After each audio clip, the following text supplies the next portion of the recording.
antigua que no conoce,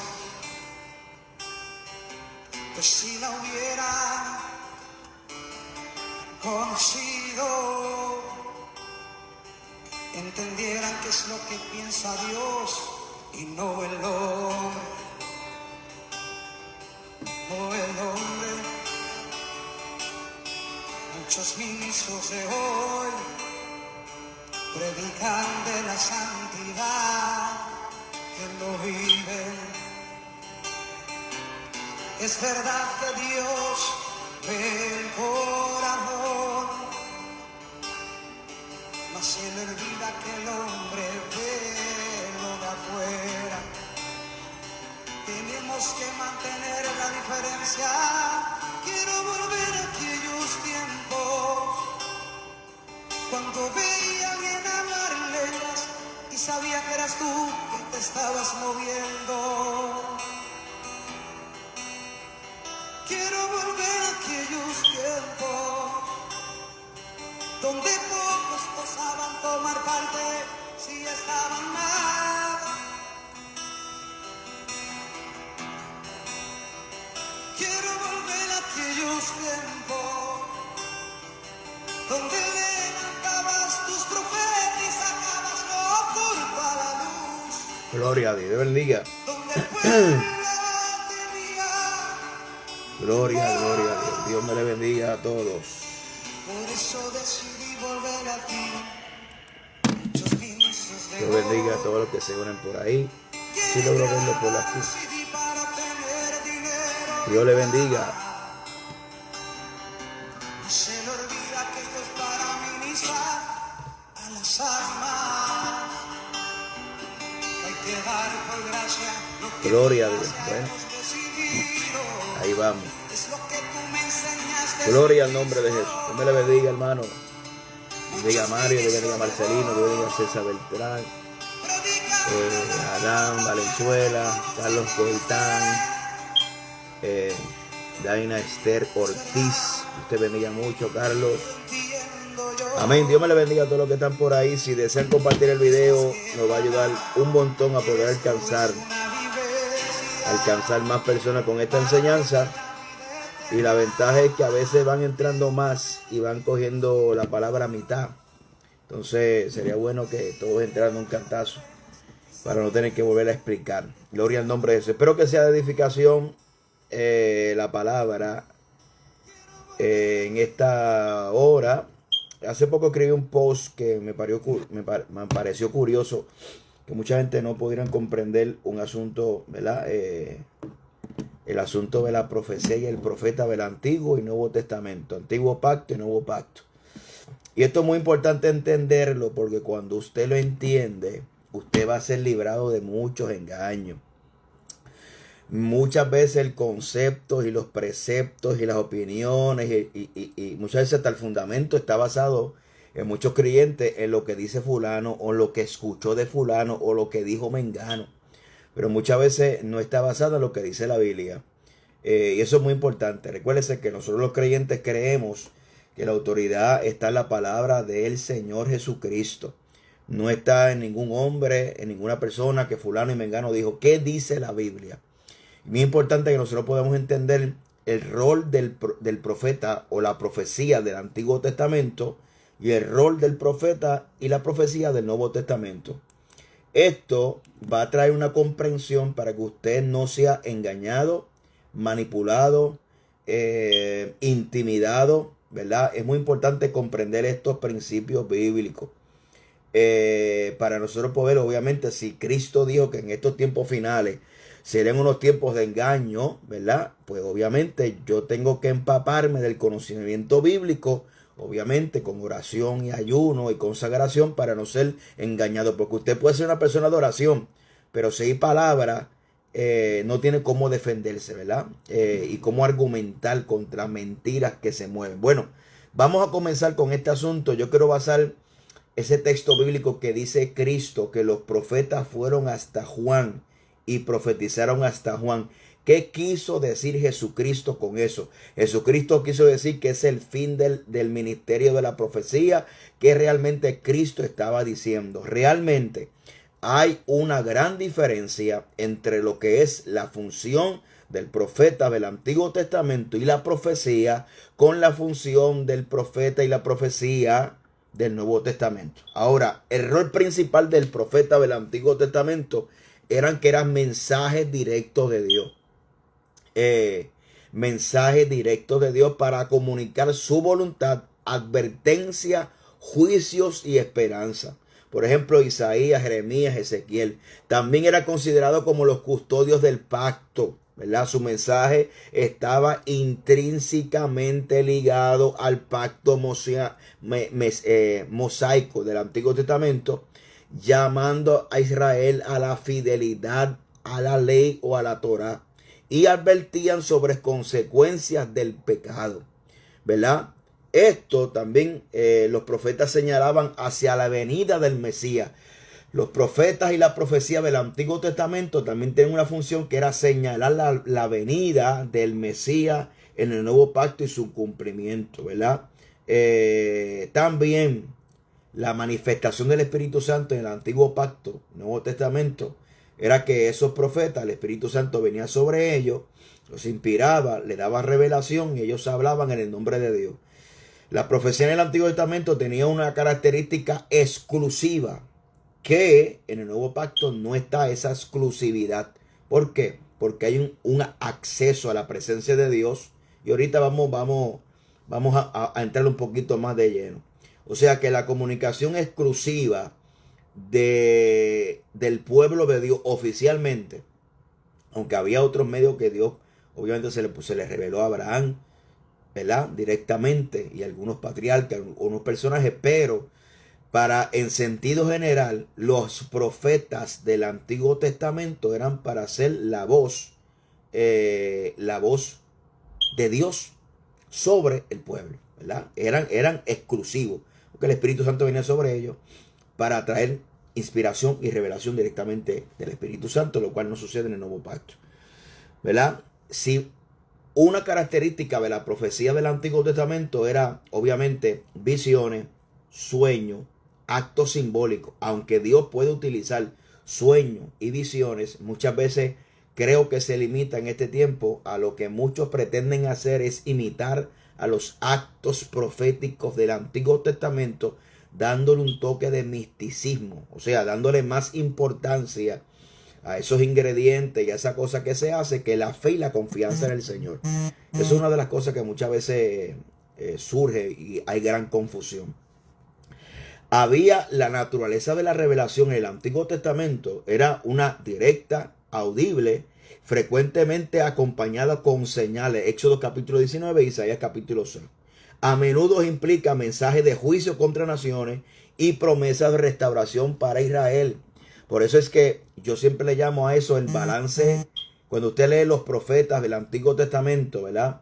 Que existen profetas mayores y menores, pero únicamente, exclusivamente se refiere a la cantidad, o sea, cuán extenso es su libro o cuán corto es el libro. No tiene que ver nada en jerarquía o en autoridad. Tiene que ver cuán extenso sea el libro o cuán corto sea el libro cuando hablamos del profeta del Antiguo Testamento, cuando son profetas o mayores. Es exclusivamente la referencia de cuán extenso o cuán limitado es el libro que nos llegó, ¿no?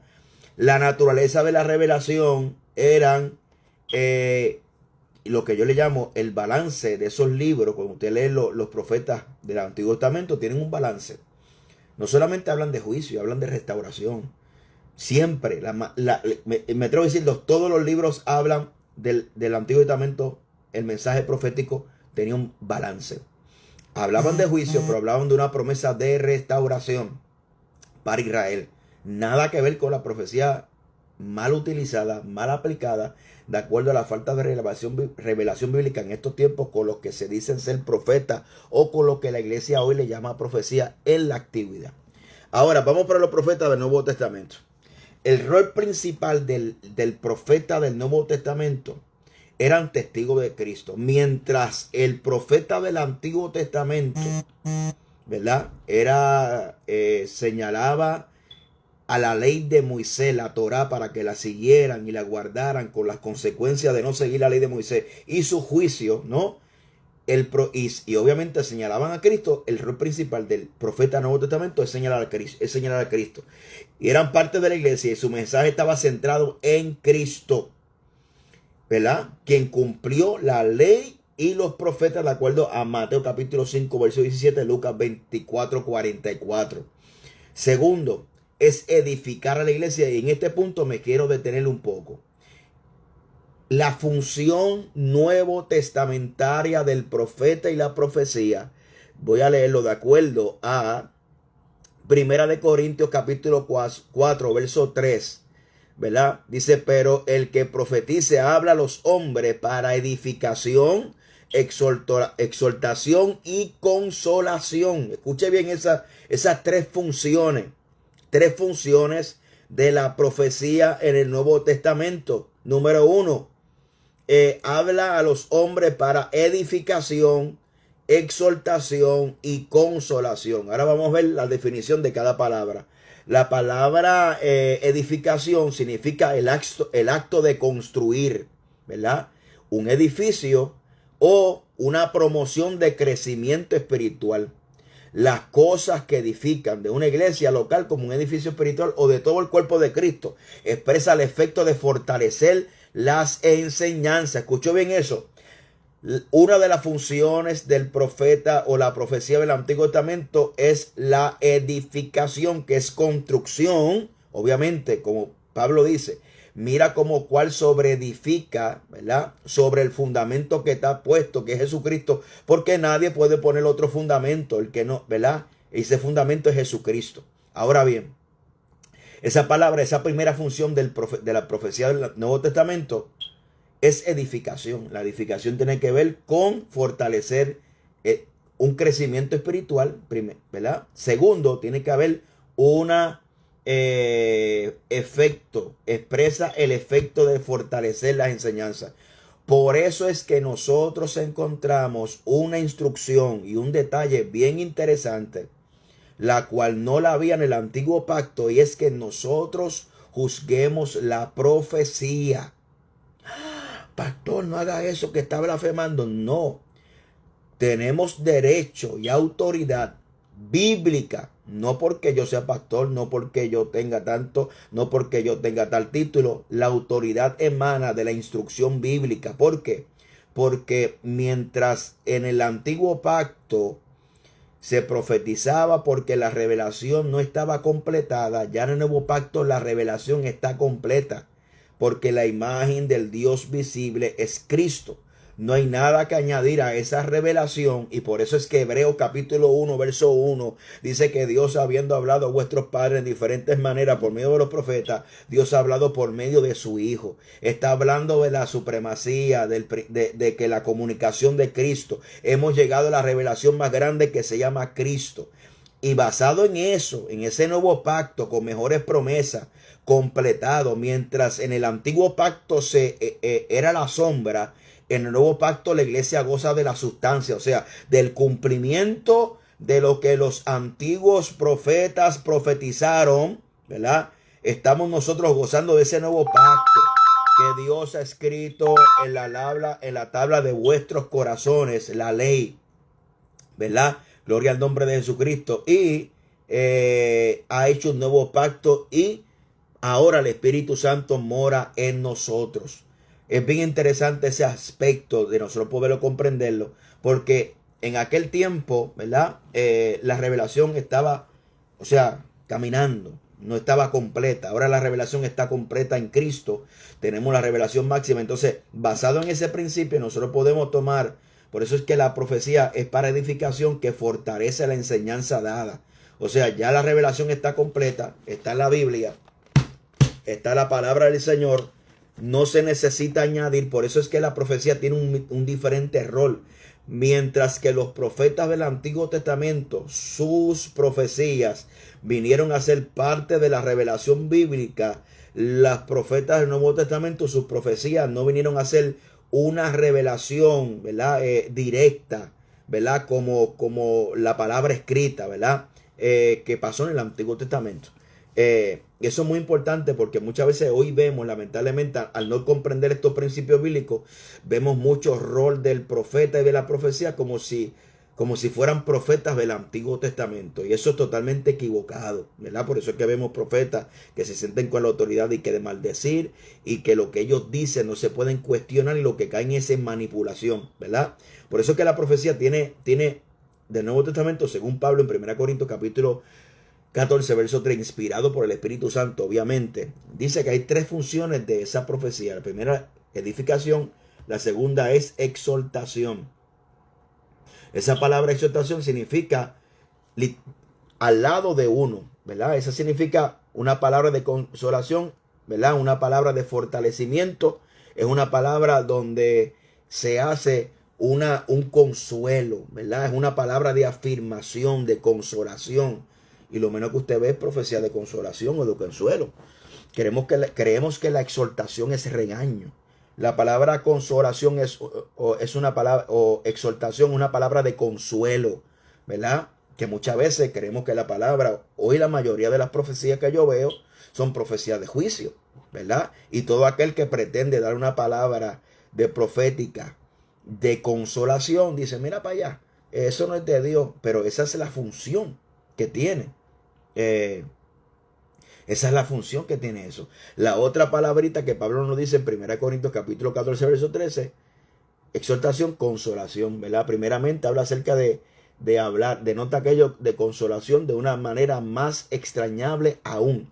Mientras la palabra exhortación también tiene una connotación de consolar y fortalecer, la última palabra consolación, ¿verdad?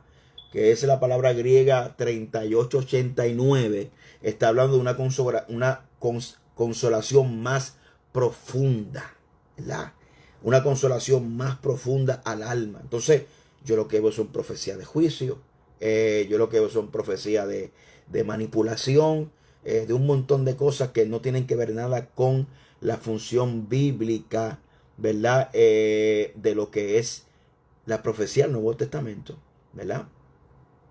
Ayuda también tiene la profecía, el Nuevo Testamento y los profetas, dice que ayudan a entender la voluntad de Dios, ¿verdad? Situación específica en Hechos capítulo 13, versos 1 y 2, cuando estaban orando en la iglesia de Antioquía, y dice claramente que el Espíritu Santo dijo, apártame a Pablo y a Bernabé, ¿verdad? Para una obra. Ahí vemos la función del Espíritu Santo dentro de la iglesia para la selección de sus ministros, ¿verdad? Para impartir ministerios dentro de la iglesia. Obviamente, ¿cómo debe funcionar esto? Ahí dice que estaba en oración y ayuno.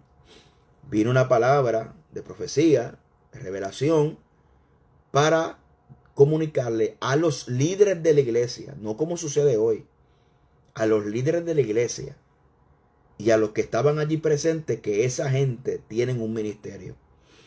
Y eso trae mucha... Eso es un problema en la iglesia de hoy. ¿Por qué? Porque los ministerios se profetizan donde no está el pastor, en pasillos oscuros, en aquellos que tienen espíritu de error, fortalecen a los divisores, repartiendo ministerios a los desobedientes, a los rebeldes, cogen fuerza, se levantan contra el pastor y levantan un ministerio aparte de la autoridad pastoral, ¿verdad? Eso es lo que sucede. Por eso es que por eso hay que tener discernimiento. ¿Por qué? Porque Dios no rompe su orden. Hay un orden establecido que lo establecen en la palabra. Entonces, fíjese, en Hechos capítulo 13, la iglesia de Antioquía, estaban allí, frente de todo el mundo. O sea, esa comunicación divina de la profecía viene para confirmar el llamado a los líderes y a la iglesia, que no haya duda. No fue que yo me escondí en un cuarto donde no hay nadie, donde no hay testigos, y es fácil decir, a mí Dios me llamó a ser pastor, vengo aquí porque estaba orando anoche, Dios me llamó a un pastorado, me voy, gloria a Dios, aleluya. Sin testimonio al líder, sin testimonio a la congregación, ni evidencia de fruto. ¿Ve? Sin evidencia de fruto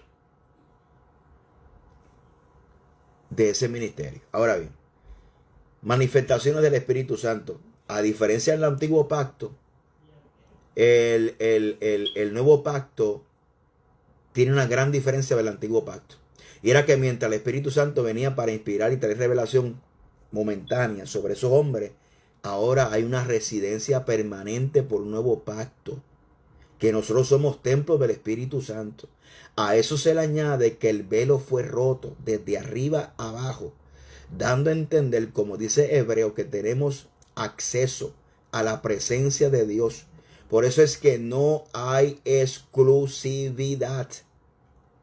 Mientras que en el Antiguo Testamento había exclusividad sobre hombres, ¿ve? Ahora no hay exclusividad. Ahora se llama algo que hay oración. Tenemos acceso a la presencia de Dios a través de la oración para entrar en su presencia en plena certidumbre de fe, como dice la Biblia. Oración, Dios nos habla en nuestro corazón. Puede hablarlo por medio de visiones, puede hablar por medio de voz audible, pero todas esas manifestaciones que existían en el Antiguo Testamento, que ahora también las puede haber, pero ahora hay una gran diferencia. Toda experiencia, visiones, Dios te puede hablar en voz audible si quiere, en visiones, lo que en sueño. Todo eso ahora está sujeta al escrutinio, a ser discernido y filtrado por la autoridad máxima que es la palabra, porque la revelación ha sido completada en las Sagradas Escrituras. Esa es la gran diferencia que existe. Entonces, una palabra de profecía no se toma como se tomaba en el Antiguo Testamento. En el Nuevo Testamento se recibe y se mira a la luz de la palabra, ¿verdad? Es bueno que usted sepa esto porque lamentablemente hay profecías rompiendo matrimonio, profecías trayendo divisiones a la iglesia, profecía trayendo confusión, profecía trayendo sospecha, profecía trayendo un montón de otras cosas que no edifican a la iglesia y que no es Dios. Y que hay tres manifestaciones que pueden estar detrás de eso. Número uno, el diablo. Segundo, la carne. Y tercero, obviamente, el Espíritu Santo. Pero hay que identificar qué es lo que está operando. ¿Cómo yo puedo identificar eso? Cuando yo conozco la función basado en las escrituras, ¿verdad? De cuál es su función y para qué sirve.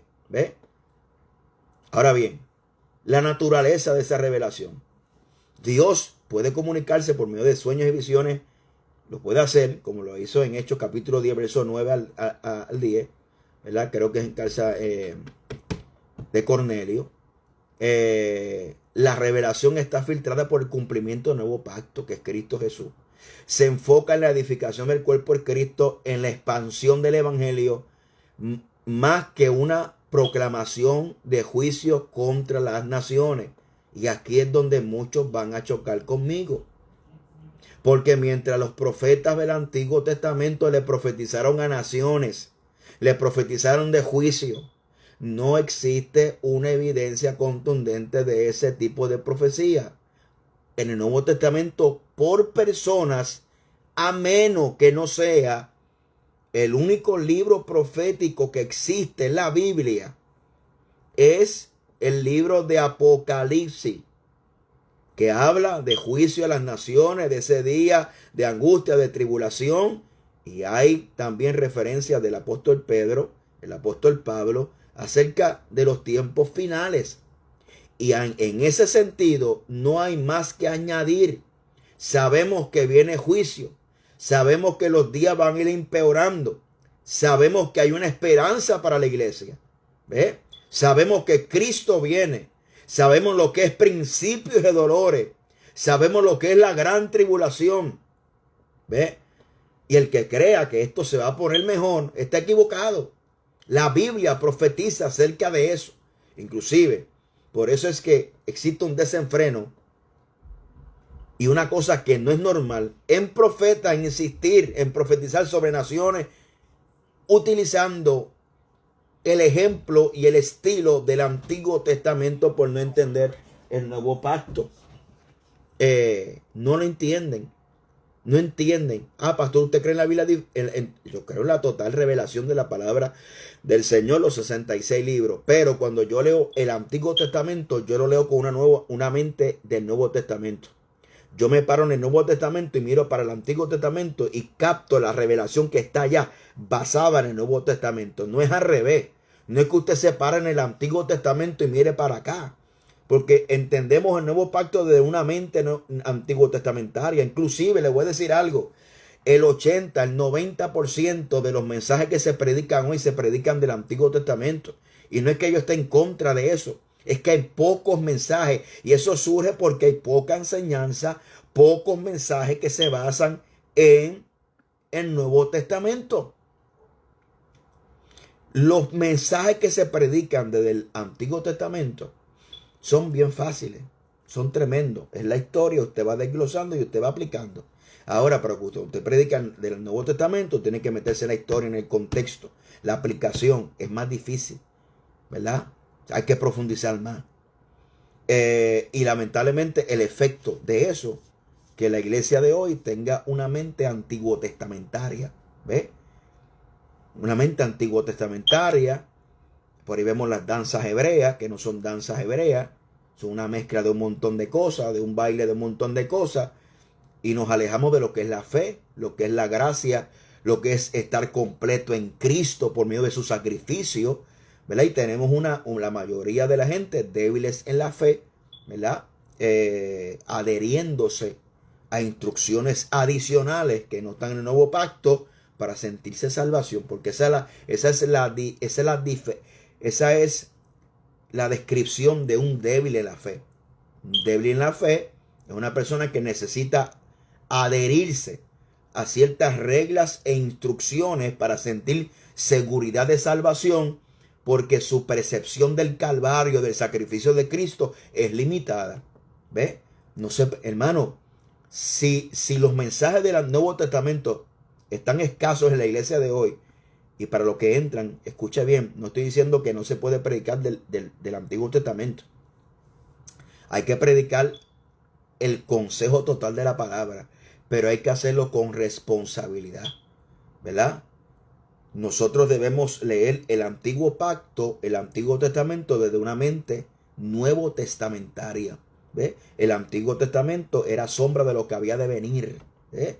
Y el Nuevo Pacto es el cumplimiento de todas esas profecías. El tabernáculo me habla de Cristo. Hay tipologías de personajes bíblicos antiguos testamentarios que apuntan a Jesucristo. Todo apunta al protagonista, que es Jesucristo. No predicamos del Calvario, no predicamos de salvación, no predicamos del poder de la sangre de Cristo, de la redención, de la sustitución, de todo lo bonito que hay en el Calvario, de la cúspide del Evangelio, de la revelación máxima del Evangelio de Cristo. Y estamos allá en el Antiguo Pacto y queriendo hacer los rituales, amén, simbólicos que hacían los profetas, y usted ve a la gente ungiendo con sal y tirando sal y haciendo lo otro, hermano, y caen en un misticismo, una distorsión del evangelio por no tener una revelación completa de la Biblia. Y no se predica del evangelio, no se predica del Calvario, ¿verdad? El gran ausente, ¿por qué si el protagonista es Cristo? ¿Por qué es que el protagonista Jesucristo está ausente en muchos mensajes? Aleluya. ¿Ve? ¿Por qué está ausente el protagonista? Y usted sabe qué. ¿Quiere que le diga algo? El diablo se menciona más que Cristo. Eso tiene que ver con un enfoque. Por eso es que nuestra mente tiene que ser renovada. Nuestra mente, los científicos dicen, los psicólogos y todo eso, dicen que el ser humano, el hombre natural, para que me entienda, tiene un defecto. Es que somos negativos por naturaleza. Obviamente la naturaleza pecaminosa y caída que está en nosotros. Dios no creó un sentido de perfección. Pero tenemos una tendencia a la negatividad. Por eso es que mencionamos tanto lo negativo, al diablo, demonio. ¿Y Cristo dónde está? Y no es que vamos a ignorar las maquinaciones. Lo que pasa es que estamos como de los espías que enviaron allá a reconocer la tierra. 10 vinieron con malas noticias. No, ellos sé la promesa, pero allá están los hijos de Anac, allá están los gigantes. Pero mi hermano, y la promesa, solamente en 2 había un espíritu diferente, que estaban acorde a la visión que Dios le había dado a Abraham, que Dios le dio, ¿verdad?, de conquistar la tierra prometida. ¿Ve? Entonces nuestro enfoque es negativo, nuestro enfoque es pesimista, nuestro enfoque es de derrota. El enfoque nuevo testamentario, el enfoque del evangelio es victoria en Cristo. Somos más que vencedores. No importa las circunstancias, somos victoriosos. No importa las que estés atravesando, no importa cómo te sientas, porque tus sentimientos no dictaminan, no es tu brújula. El sentimiento es nuestra brújula, porque hay creyentes en doble ánimo y nos desviamos del tema un poquito. ¿Por qué? Porque su brújula es el sentimiento y la emoción. ¿Ve? Cuando usted entienda que estas emociones y estos sentimientos son contradictorios a lo que la realidad bíblica, yo soy vencedor, yo soy victorioso en Cristo. No estoy hablando de una fe falsa, ¿verdad? Que yo no oro y me declaro victorioso, que no me congreso, no, eso no es. Es que yo hago lo que la Biblia dice, que yo hago, obedezco a Dios, y no importa cómo yo me sienta, yo me tengo que confesar, ¿verdad? Declarar victoria. Y cuando hablo de declarar, no estoy hablando de una declaración que todo lo que yo me invente, es una declaración bíblica. La palabra declarar viene del griego homologeo, que significa hablar una misma cosa y estar de acuerdo. Cuando yo declaro, yo me pongo de acuerdo a la palabra, no a mis sentimientos, emociones, lo que yo crea, lo que yo pienso, mis deseos. La declaración bíblica es: yo declaro lo que está en la Biblia, en un contexto adecuado, en una aplicación correcta. Y esa palabra tiene poder. Esa palabra se convierte en una espada de doble filo. Ahora bien, la naturaleza de la revelación del Nuevo Testamento se enfoca en la edificación del cuerpo de Cristo, en la expansión del evangelio, más que proclamar juicio contra las naciones. Más. No estoy hablando que no es, pero no es el enfoque, no es la norma. Escuchó bien eso, porque si usted va a la Biblia, en los tiempos de la iglesia de Antioquía, se da cuenta que hubo un profeta que dijo que iba a venir hambre. Y hubo hambre. Y la iglesia de Antioquía ayudó la iglesia en Jerusalén, porque hubo un cumplimiento. Pero de ahí en fuera no hay otra evidencia que no sea el libro de Apocalipsis para unos juicios finales y la evidencia de Cristo hablando de los principios de dolores. ¿Ve? Pero el enfoque principal es la edificación, la expansión del evangelio a través de esa revelación, más que proclamar juicio contra las naciones. Una comparación teológica del profeta del Antiguo Testamento y su profecía con el Nuevo Testamento es el enfoque del mensaje. Número 1, y recapitulamos. El enfoque del Antiguo Testamento en su mensaje era fidelidad al pacto mosaico, juicio y esperanza futura, mientras que el Nuevo Testamento propone un enfoque en Cristo como el cumplimiento del nuevo pacto y la edificación del cuerpo de Cristo. Relación con el Espíritu Santo del antiguo pacto, el nuevo pacto basado en profecía y profeta. Era la presencia temporal en tareas específicas que el Espíritu Santo venía para inspirar a esa persona y se iba. Pero ahora hay una residencia permanente en el creyente. Por eso es que no hay exclusividad. Por eso es que la profecía y el profeta, ¿para qué? Para confirmar lo que ya yo he escuchado en el secreto con Dios, porque yo tengo acceso a la presencia de Dios. Y la profecía existe para confirmar lo que Dios me habló en el secreto. ¿Ve? Para estar alineado, una confirmación. Mira, tú me hiciste sentir esto en el secreto mientras yo oraba. Esta persona no hacía nada, no sabe nada. Y me confirma lo que estaba en mi corazón, lo que tú me hablaste en mi corazón, la visión que yo tuve, el sentir que yo tuve, me lo confirmó. ¿Ve? Pero es para los que oran. Porque la mayoría de la iglesia no ora. Y tiene la voz del profeta y la profecía como la guianza. Y ahí es donde viene el engaño, la mentira, los espíritus de errores, los espíritus engañadores. Porque la iglesia de hoy ha dejado de orar y ha perdido el contacto con el Señor. A través de la oración y el ayuno. Criterios de autoridad. Los profetas del Antiguo Testamento tienen una directa y exclusiva de Dios. Mientras que en el Nuevo Testamento está sujeta a la palabra y ser confirmada por la iglesia. ¿Escuchó eso bien?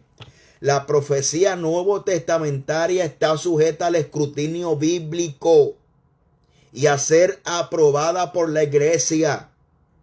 Me estoy portando bien, hermano. Quiero portarme bien. Porque es que yo veo tanta gente aprobando profecía. ¿Y por qué usted? No porque fulano de tal. No porque es mengano. No porque fulano. No, porque se notaba convincente. Mire, yo me recuerdo que en la época de la pandemia del COVID salió un pastor, se veía bien serio, bien convincente, salió por las redes diciendo que en el mes de septiembre venía algo terrible. Yo prendí el video y el live como siempre. Y yo digo, hermanos, casi siempre cuando se mencionan fechas y eventos específicos, y vaya aprendiendo, hermano, ya usted está en las redes sociales y la vía de internet, y sepa que siempre para septiembre y diciembre siempre suelen este tipo de profecías. El pastor era un pastor serio. A mí me escribieron personas que conocen a ese pastor diciéndome que era un pastor serio. Y esa es una de las cosas que la iglesia tiene que entender. Cuando uno juzga la profecía, no tiene que ver nada con un ataque personal a X o Y persona. Maduremos ya. No tiene que ver con que estamos destruyendo a un fulano o mengano. Esto se trata mucho más grande de defender a una persona. Se trata de nosotros. Se trata de personas que pueden ser confundidas. Se trata del miedo que provoca algo que no venga de Dios basado en emociones. Aquí estamos. Pasaron como para no ser exagerado, 3 o 4 de septiembre y aquí estamos. Por eso es que, ¿cuáles son las bases que nosotros utilizamos para decir, wow, esa profecía de Dios? Nuestro propio criterio, lo que el ojo ve. No, tiene que ser la palabra, venga de quien venga. No importa, venga de quien venga. Eso va a ser así. Y muchas veces no entendemos que la profecía, la mayoría de la iglesia, por eso es que hay tanta confusión, la gente la tienen para guianza de sus vidas personales. Eso lo hace el mundo a través de brujos y hechiceros. Cuando un mundano necesita una palabra de dirección o algo, va un brujo, va un hechicero que le lea las cartas y las barajas. Y ahí el brujo le va a decir que tu abuelita, que se murió y fulano de tal y el otro. Pues claro, son seres megamente inteligentes, más que el ser humano. Tienen acceso a información más que nosotros. Ahora, eso no valida que esa palabra sea verdadera. ¿Ve? Eso no valida que esa palabra sea verdadera porque tú fuiste un brujo y te dijo tu abuelita, fulana de tal, que se llama fulana de tal, que murió tal fe. Mira, hermano, eso no valida que una palabra sea verdadera. Inclusive, se tiene que examinar la intención. ¿Por qué? Porque si nosotros vamos allá a Filipo, que allí estaba Pablo y Silas predicando, y había una muchacha que tenía un espíritu de adivinación diciendo, estos son siervos de Dios. Pablo se cansó, lo reprendió, ese espíritu, que esa muchacha estaba diciendo algo serio. Pero la intención de ese espíritu era colarse dentro del avivamiento que estaba trayendo Dios a través de la vida de Pablo y Silas, para que cuando Pablo y Silas se fueran, ella siguiera con el kiosco montado. Pero Pablo reprendió de dónde es que venía esa inspiración. No significa que toda afirmación que usted reciba de parte de alguien, una comunicación, venga de parte de Dios. Por eso la Biblia dice en Deuteronomio capítulo 13, si se levantara el profeta soñador en medio vuestro y anunciara sueños y prodigios, ¿verdad? Y se cumpliesen, Dios está probando vuestro corazón. ¿Por qué? Porque a Dios se le sirve no por los panes y por los peces. A Dios se le sirve por amor. Y dice la Biblia, y si os invita a ir a dioses ajenos, ese profeta no viene de Dios. ¿Por qué? Porque esa comunicación que está hablando ahí, en ese pasaje bíblico, está hablando de alguien que está hablando una verdad y se cumple. Pero que hay detrás de esa intención, desviarte de la verdad. ¿Ve? Ahora, si esa persona está hablando algo cierto, supuestamente de parte de Dios, pero te desvía doctrinalmente, no es de Dios. Su inspiración no es de Dios. Y entienda que el examen, y lo he dicho en muchos live, el examen y la fórmula que nos da Juan en Primera de Juan, capítulo 4, verso 1. Amado, no creáis a todo espíritu, porque muchos falsos profetas han salido por el mundo. Y Juan nos dice, lo voy a parafrasear, cuando se le hace un examen doctrinal a esos que pretenden ser profetas. ¿Y cuál es el contexto histórico? El contexto histórico es que había un debate acerca de la deidad de Jesucristo. ¿Ve? Y aquel que se llamaba profeta y profetizaba, pero si su doctrina de Cristo era equivocada, lamentablemente esa inspiración y esa revelación, eso que se llamaba profeta, no era de Dios. Porque su profecía no era, su doctrina no era de Dios. Por eso es que para nosotros conocer una manifestación de Dios, necesitamos examinar de dónde procede, de qué doctrina procede. Juan está diciendo, amados, no creáis a todo espíritu, porque muchas falsos profetas han salido por el mundo. Si esa persona tiene una doctrina contraria a la Biblia, lo que está operando en esa persona no es de Dios. Tan fácil como eso. No, pastor, es que dijo y se cumplió. No es de Dios. Se acabó. Anita Cassandra dijo un montón de cosas. Walter Mercado dijo un montón de cosas. Señor, reprenda al diablo. No es de Dios. ¿Por qué? Porque eso sirve para seguir engañando a la gente, para atar a la gente, para desfiar a la gente de la doctrina bíblica. Por eso Juan está diciendo, háganle el examen doctrinal. No, pastor, es que fulano llama a la gente por el nombre. Es que fulano es esto, fulano. Háganle el examen doctrinal para saber qué espíritu opera ahí. El Espíritu Santo jamás va a contradecir los principios bíblicos. Alábalo si puede. Siempre va a estar alineado con la palabra de Jesucristo. Ese es uno de los exámenes que se hace. ¿Ve? Por eso Deuteronomio trae ese ejemplo. Dice soñar en sueños. Es más, lo voy a leer para que se vea bonito. Porque a veces yo cito Deuteronomio 13 y estoy confundido a ver si es el 18. Es uno de los... Lo voy a leer para que se goce y estoy acabando. Cuando se levantara en medio de ti profeta o soñador de sueños, te anunciara señal o prodigio.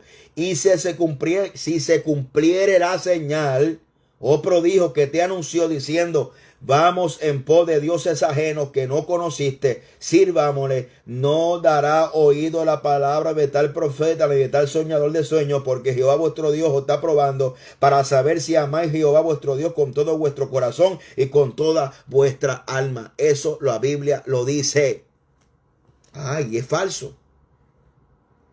¿Por qué? Porque os invita a ir a dioses ajenos que nunca conociste.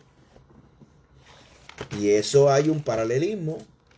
Exactamente lo que Juan está hablando en su epístola, primera de Juan, capítulo 4, verso 1. Y termino con esto.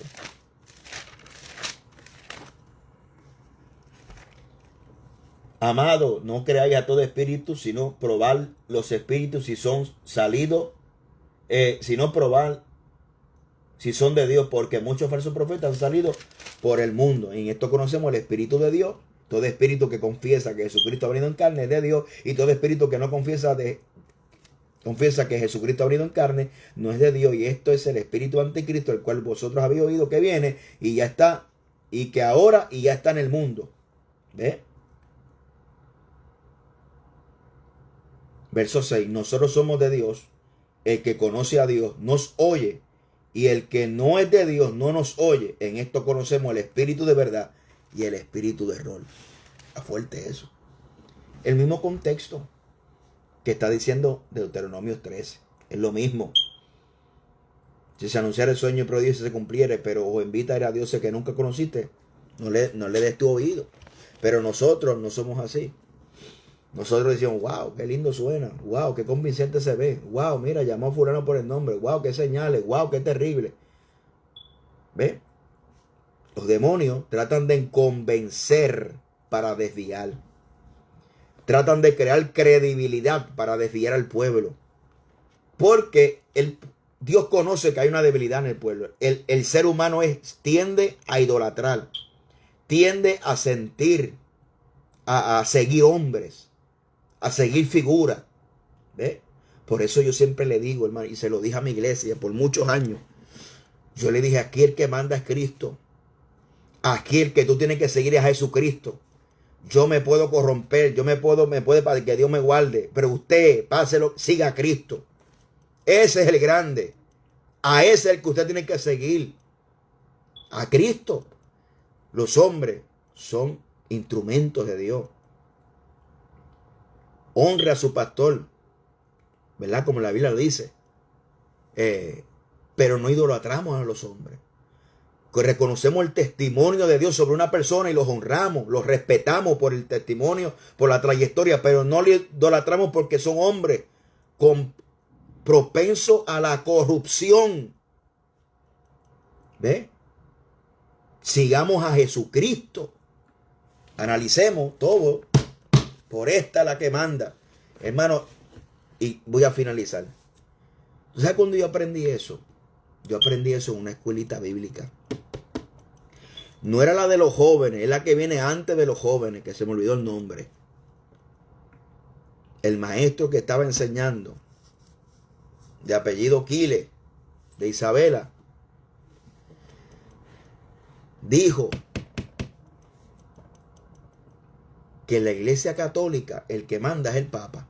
Y dijo, en la iglesia cristiana, evangélica, pentecostal, la que manda es la Biblia. Es la que tiene la autoridad. Hermano, yo tenía 12 años. Eso se me quedó sembrado hasta el día de hoy. Los juveniles. Eso se me quedó, mira aquí, prácata. Y eso ha sido para mí una regla de oro. ¿Verdad? Hoy yo escucho tantas cosas terribles que ya usted no puede hablar conforme a la Biblia. Es más, yo he escuchado que los mensajes son revelaciones para el hoy. ¿Sabe? Menospreciando la Biblia. La Biblia contiene la revelación de la palabra del Señor y es lo suficientemente poderosa para guiarte al reino de los cielos.